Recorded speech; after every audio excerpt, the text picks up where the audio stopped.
Hello, everyone. Thanks for tuning in and welcome to Let's Care Live. My name is Matt Scott and I'm the host. I'm the creator of Let's Care. And I'm really excited because tomorrow is my birthday, May 5th. And as part of that birthday, I decided to do something special that I could share with all of you. So as everyone knows, or everyone who's had a birthday since the start of coronavirus knows, it is a really tough time, a really rough time where we're not necessarily able to celebrate in person. I know a lot of people will experience that tomorrow, or sorry, not tomorrow, but next week for Mother's Day, and even tomorrow for Cinco de Mayo.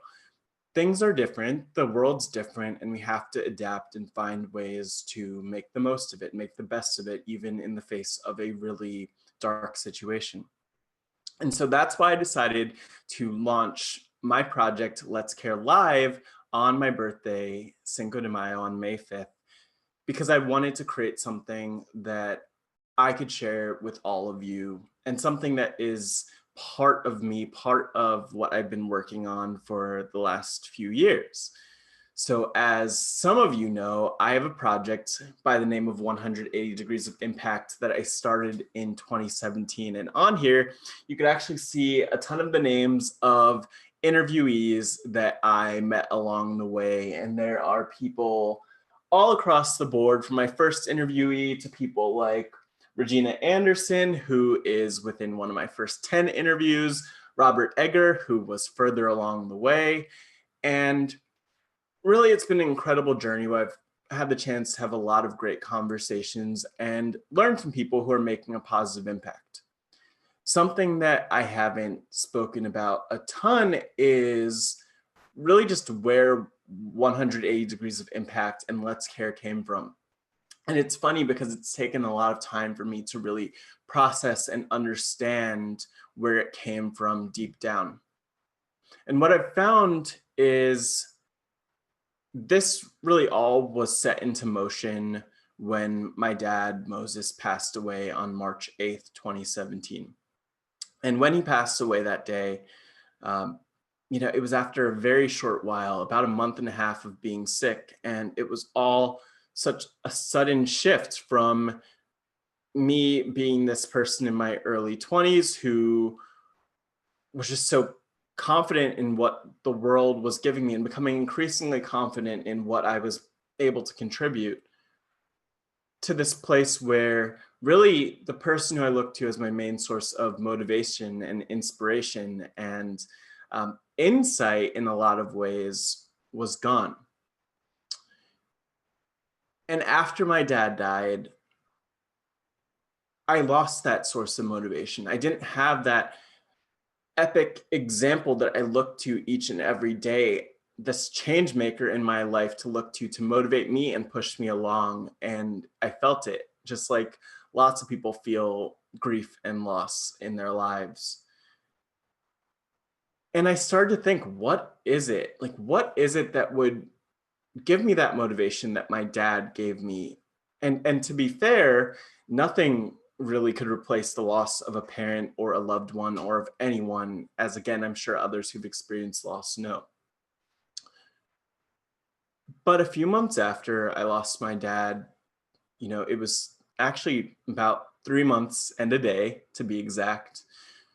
I had a day off from work and I happened to go to the US Holocaust Memorial Museum here in Washington, D.C.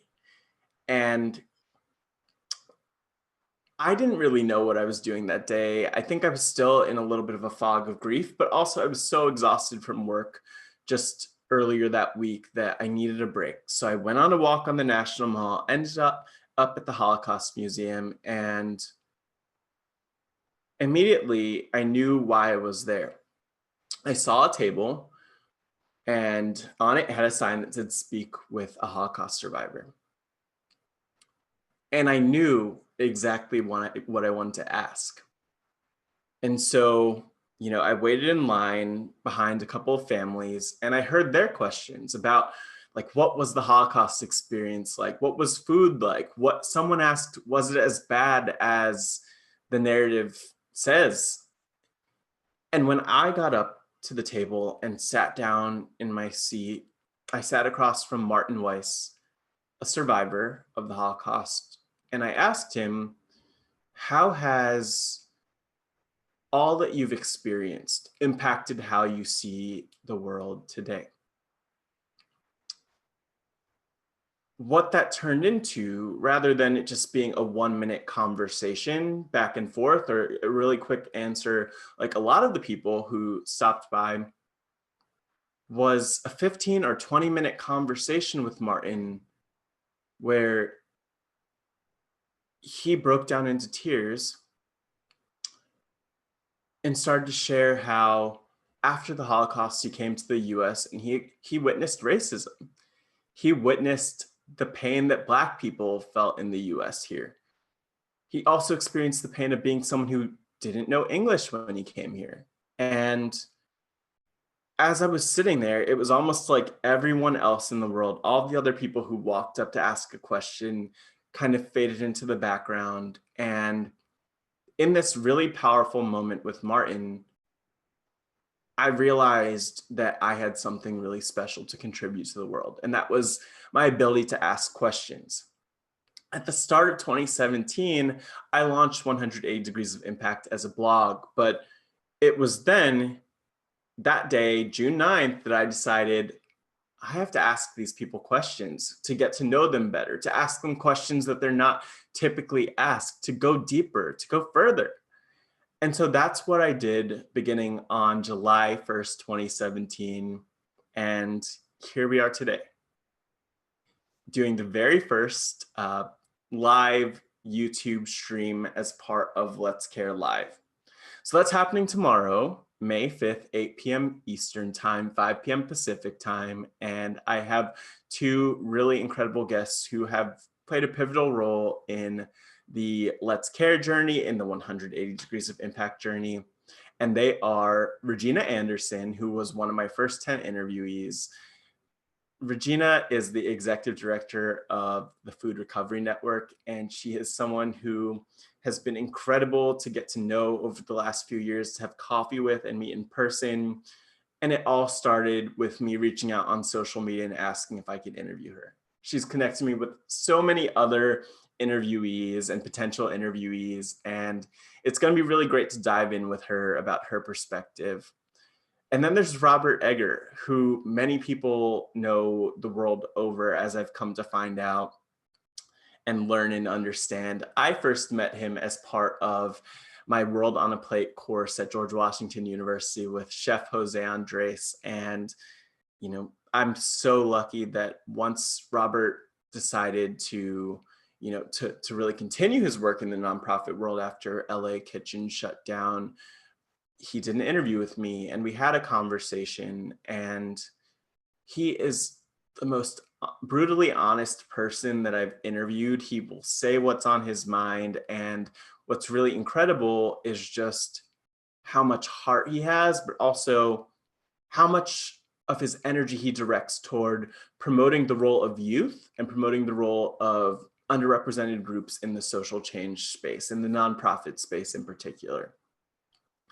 Regina and Robert both are champions of youth. They're champions of this nonprofit space. And I think as I turn 28 and continue to get further and further away from being a youth, I'd love to hear from them and understand how I can be bold, how I can be brave, how I can be a leader in this world, and what they've learned along their journeys.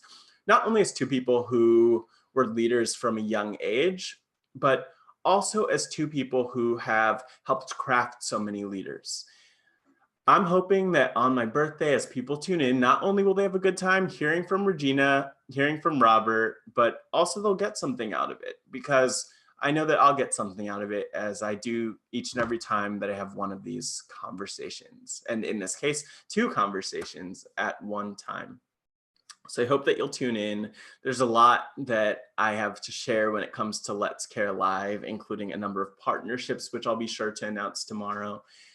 And really, I hope that you'll be part of it. If you're watching this now, you can't possibly imagine how much I appreciate you and value you, and just want to thank you for the support that you've given, for watching along, for for being here with me on my journey. And I'm excited to bring you and anyone who's watching for the first time tomorrow along on that journey with me, because with Let's Care, there is a lot of exciting stuff in the pipeline, a lot of exciting things percolating, and I'd love for you to be part of it, because this isn't about me, this is about you. Whether you're a change maker, whether you're a would-be change maker, we're all in this together. And as I say at the end of each and every one of my interviews, we need to keep impacting. It's such a tough time, and I hope that these interviews, and I really believe that these interviews, this conversation with Robert and Regina, will be a powerful one, an energizing one, and one that helps you to do that, that helps you to make an impact, and that motivates you to take the steps that you need to take to make a difference in this world. Because clearly our world has a lot of issues right now, especially. I think they're magnified. But ultimately, we could do something about it. We could make an impact. We could address them. And so I hope that you'll be part of it tomorrow, 8 p.m. Eastern. Tune in. And if you want to learn more about Let's Care, just go to www.lets.care. Once again, keep impacting.